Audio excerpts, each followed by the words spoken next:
In this revision session, we're going to be looking at woods, both hardwoods and softwoods. Hardwoods are produced from broadleaf trees such as oak, mahogany, beech, ash and elm. These trees take about 100 years to reach maturity.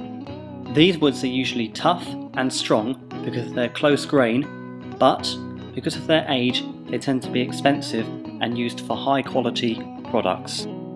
Softwoods are produced from needle-like leaves such as Scots pine, Parana pine.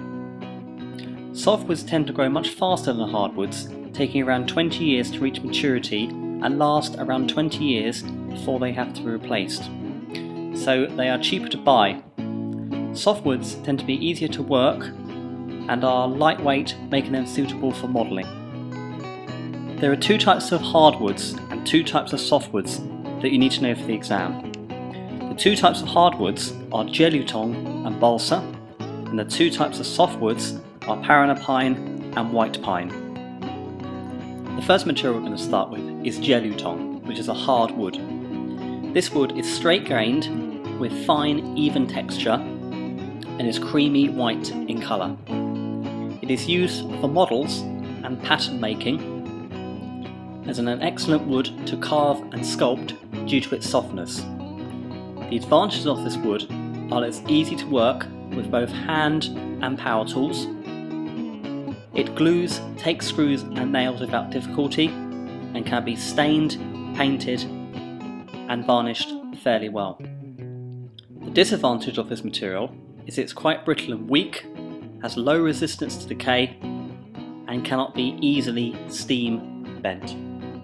The second hardwood we're going to look at is Balsa, which is straight grained and spongy. It has a pale beige pinkish colour.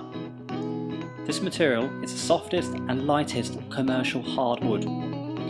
It's used for buoyancy aids and model making. The advantages of this material are that it's very soft and light, quite strong for its weight, quite stable in use, and possibly the easiest wood to cut, shape and sand. The disadvantage of this wood is that it's low in strength, stiffness and shock resistance.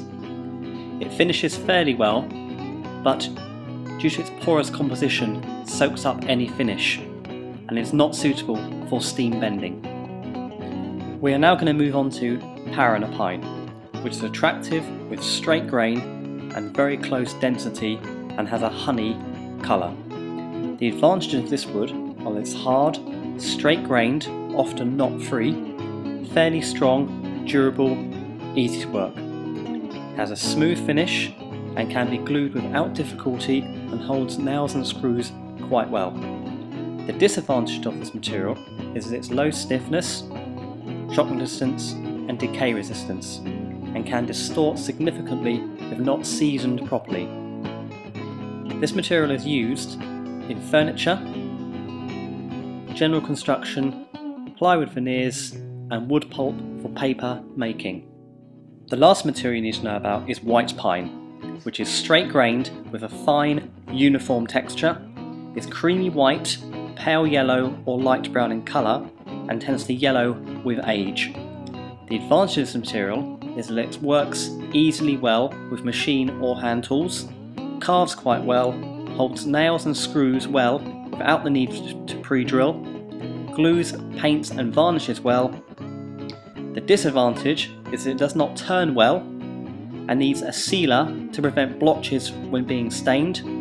It's quite weak, low decay resistance and not good for steam bending. This material is used for carving and create sculptures, toys, novelties, boxes, matchsticks, veneers, dowels and patterns. That concludes this section of the revision. If you have any questions, please come and speak to me.